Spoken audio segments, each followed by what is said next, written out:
Imagine you're brimming with excitement to refine your diving skills in cold water and high-altitude diving.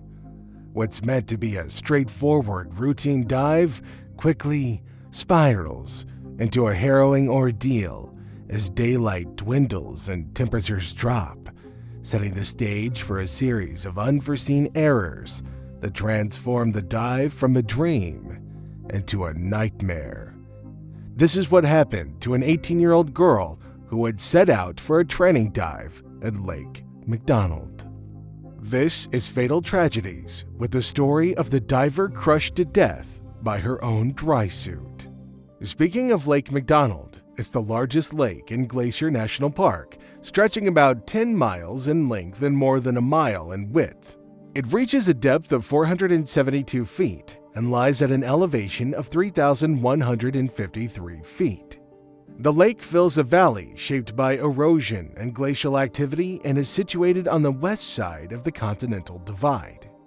Known by the locals as the place where they dance, this lake was a significant site for their ceremonies and gatherings, particularly in the area now known as Apgar. The English name, Lake MacDonald, honors Duncan MacDonald, a Hudson's Bay Company trader who carved his name into a tree by the lake in 1878 while working in the Flathead Valley. And it was on November 1st, 2020, that Lake MacDonald in Glacier National Park, Montana, became the scene of a heart-wrenching diving accident. Linnea Mills, an 18-year-old diver from Missoula, Montana, had come to the lake to hone her skills in cold water and high-altitude diving. She discovered the wonders of scuba diving in 2017 while assisting with marine biology projects at the University of North Carolina. She earned her PADI open water certification after just 4 dives and later dove at the Great Barrier Reef in 2018. This certification, the first level for scuba divers, meant that she was still a novice. Before the tragic event at Lake MacDonald, all of her dives had been in warm, shallow water. To pursue her advanced open water certification, she enrolled in a class with Go Dive in October of 2020.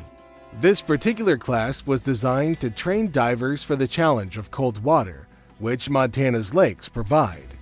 Despite numerous red flags on the first day, she was eager to return for the second and final day of the course.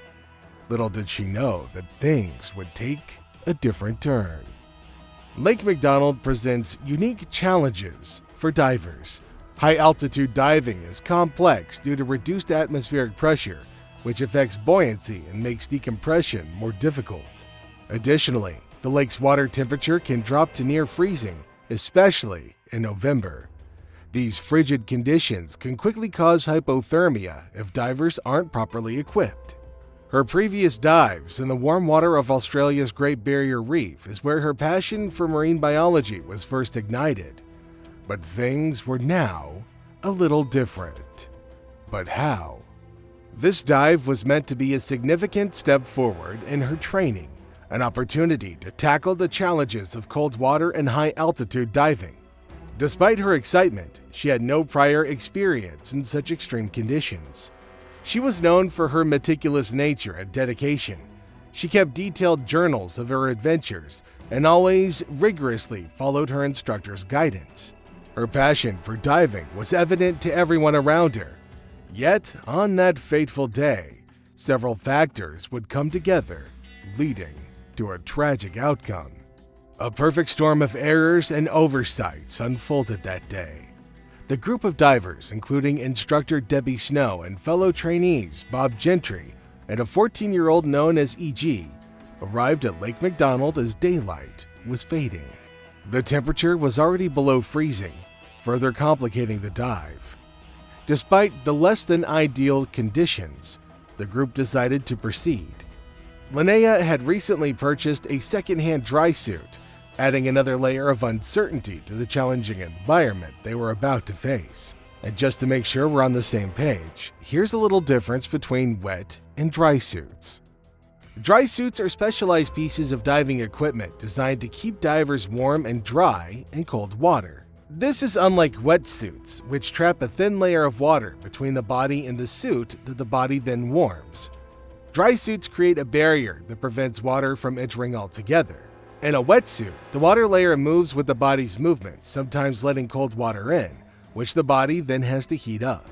This process can be inefficient, since water draws heat away from the body much faster than air does.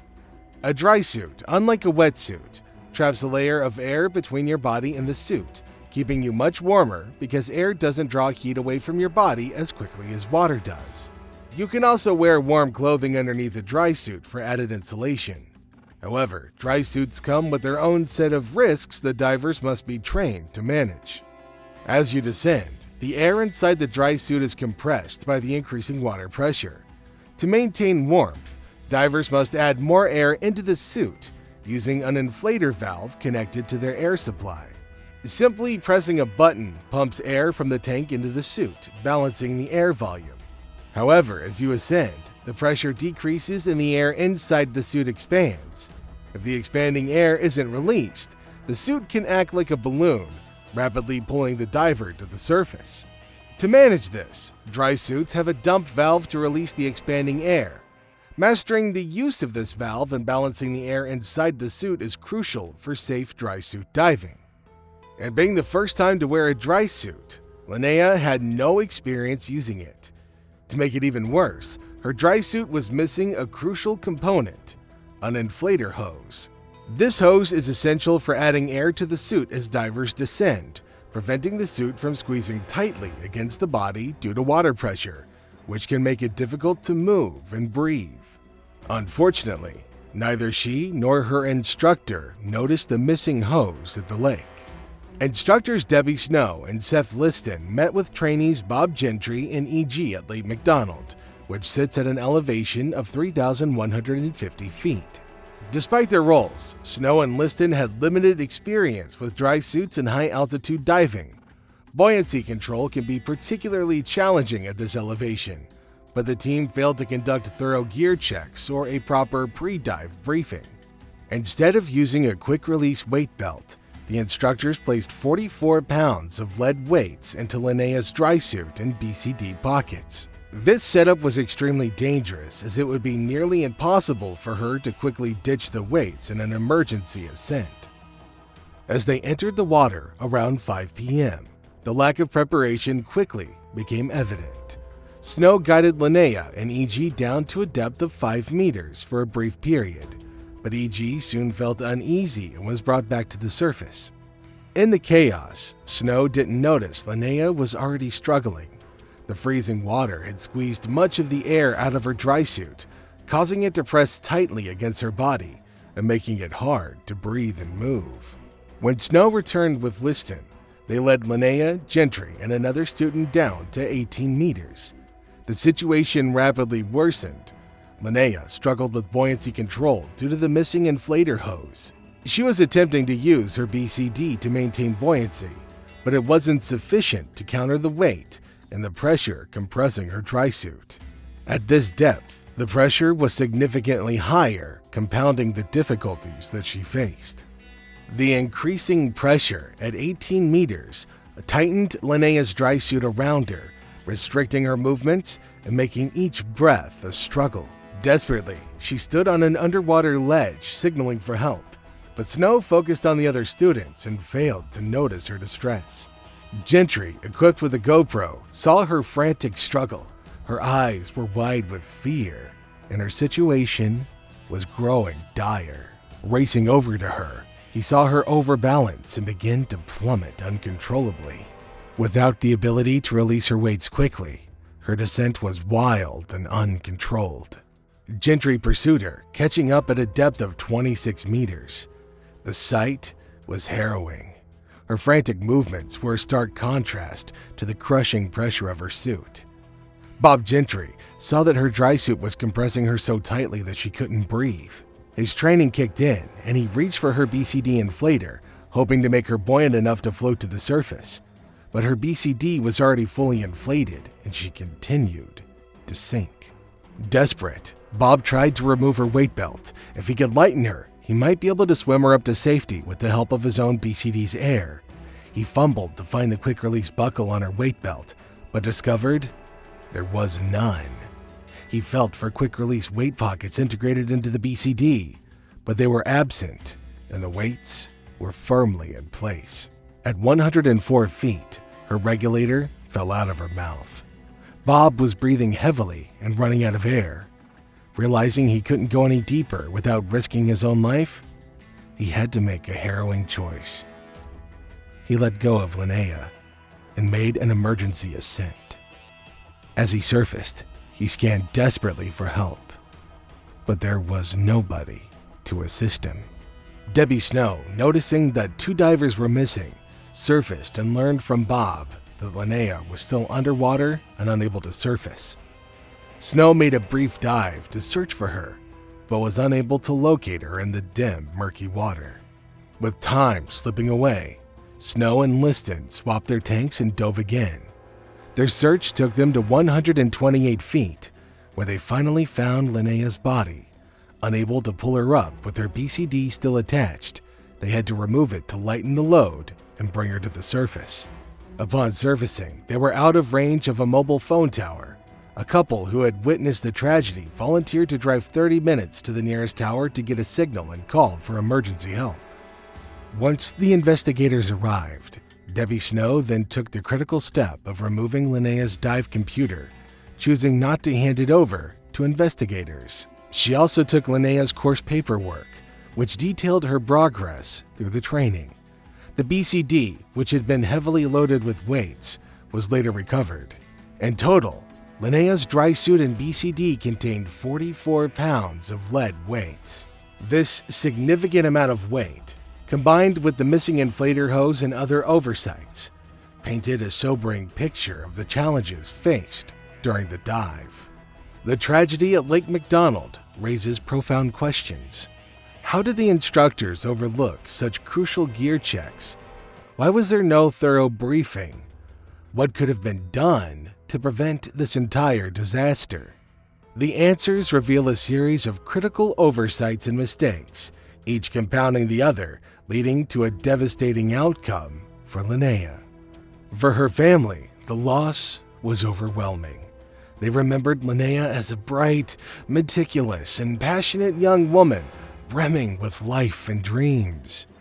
Named after the delicate flower, Linnea Rose Mills had truly blossomed during her 18 years with a future full of promise.